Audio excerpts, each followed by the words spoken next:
sound of Katie Tunstall, but the singer-songwriter's put her touring plans on hold after developing hearing issues in her right ear. She'd previously lost all of her hearing in her left ear in 2018. It means she's postponing her headline tour and cancelling support shows with 80s pop band Hall & Oates. I caught up with Katie earlier and asked her how she was feeling.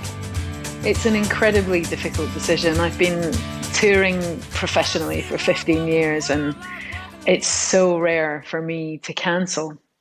And actually, you know, the first time my hearing had problems on my left-hand side when I lost my left ear, I didn't cancel. I really was just confident and sort of hoping that I would be able to somehow manage whatever the outcome was, and actually just rescheduled those shows. And I did manage to go back out and do them. And the same with these ones. I'm having to pull out of the opening slot of the Hall & Oates tour just to basically try and lessen the impact of back-to-back touring, which was just building up. And all of the headline stuff that I'm doing, I'm just going to reschedule to kind of follow a gentler, more spaced out schedule. And it's really just having to make wiser decisions and really actually change how I work to prevent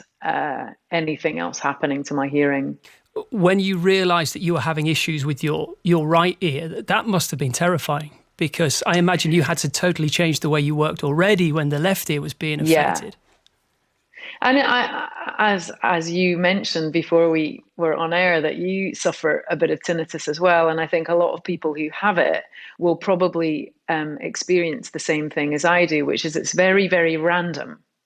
And there doesn't seem to be, it certainly gets worse if you're stressed and tired and exhausted.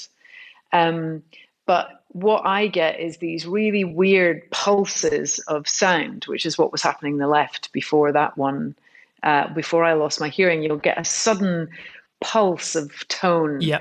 And this is something that happened on the right side a couple of times over the last couple of months, which is, it feels like suddenly your head goes into a vacuum and you suddenly just can't hear anything. Just for a few seconds, everything sort of closes in and then it opens back up again. And it's discombobulating. It's unsettling. And while I'm not in a kind of blind panic about it, it's definitely been the thing that's made me go, right, I need to actually make some really serious decisions here if I want to be a live musician or a musician at all in the years ahead. That must be the really difficult thing, Katie, because I know, especially from speaking to you and hearing you in the past as well, you're all about playing live. You're all about seeing the whites of the fans' eyes, and most musicians want to be out there on stage, and this is really impacting on you being able to do that. Well, that's my hope, is that making a decision like this and changing the way that I work means that I will still be able to do that. I just won't do it back to back for months on end, because that was the set of ingredients that led to me losing my left ear, really. And it wasn't like a big kind of audio event. It wasn't a big bang or anything. It was really just getting into this state of physical stress and exhaustion from not taking enough downtime and not having any spaces in between shows and just being constantly out on the road. And it's quite difficult to avoid getting into the habit of doing that when you're a live touring musician, because it's financially really the best way of doing it is packing a bag and not coming back for 6 months. Yeah. But that is what caused the problems for me. The extra dimension, as well as you having to be really careful about your mental health as well because of this. One of the things that I didn't think about until I started getting it was there's a rarity that you have quiet moments to yourself. And when you got those, you didn't really appreciate them. I mean, now when I have those quiet moments, they don't really happen because of the constant ringing. And it feels really oppressive. You're never, you don't get that escapism. It's never quiet. No, when I lie in bed at night, when it used to be quiet and I could just relax, that doesn't really happen anymore. I know. Yep. It's definitely, I sort of get hit with it if I'm a big nature freak, and if I'm somewhere, I went out to Joshua Tree Desert the other weekend and it was just so quiet, but I had this ringing it won't going leave on you. in the background. And the thing that's really frustrating for me is that my tinnitus is in the ear that's gone deaf. So not only have I gone deaf, I've still got tinnitus in that ear. But I found that I've managed to get used to it. And one of the tricks, if anyone's got tinnitus out there, one of the tricks that I read about and adopted was to try and hook a kind of positive mantra to the tinnitus, to the ringing. So I think of something that I'm sort of trying to, a life lesson or a nice thought, or, just a good kind of piece of advice that you've heard or something. Just hook that to the sound, and every time you become aware of the sound, you're sort of reminded of this thing. And I've definitely found that it's quite a good trick to deal with. That's a very Zen way of looking at things. I like. Yeah, well, you have to be. Yeah, I think you do. You do. I think that's maybe one of the. It's a difficult way to learn it, but it's a positive. It's a positive thing about kind of being afflicted with something like tinnitus, is that you're forced to be more Zen. You have to. Yeah. That's really the only way to deal with it. And this is not an uncommon thing within the music industry, is it?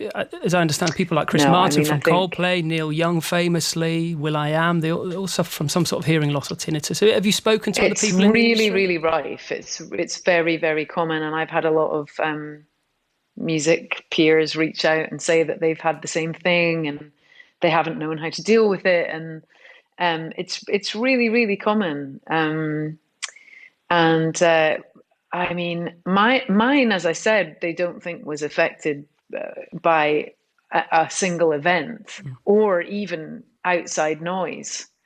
The specialists dealing with my condition is called sensorineural sudden hearing loss, which on one side, and it's really, it's such a complex system, the inner ear. It's kind of like deep space or the bottom of the ocean. They just don't really know that much about it. And they've done autopsies on people with this condition that I have, and they can't even see anything wrong. So it's a bit mysterious, but they think it's to do with a cutting off of blood, some sort of inflammation that cuts off the blood flow to the inner ear, and that system breaks down really quickly if there's not kind of constant blood flow in there. And so it's really very unlikely that I'll get any hearing back in my left ear. And so really the priority for me has to just be listening to my body, listening to my heart in terms of what it's telling me that I should be doing. And I knew I was just sitting there sweating, going, I know I shouldn't do this to my body, and I know I shouldn't be doing this to my remaining hearing ear. Yeah, self-care. I think it's a lesson to all of us. Stay well, and thank you so much for sharing it with us. Good luck. And you too, good luck as well. And just sending lots of love to everybody out there who is suffering from ear problems. And also I got vertigo for about 6 weeks, and that is just no joke. I mean, in some ways that was worse than going deaf. So there's lots of kind of things around this issue that people deal with on a daily basis, and sending lots of love to them. And just look after yourselves, people.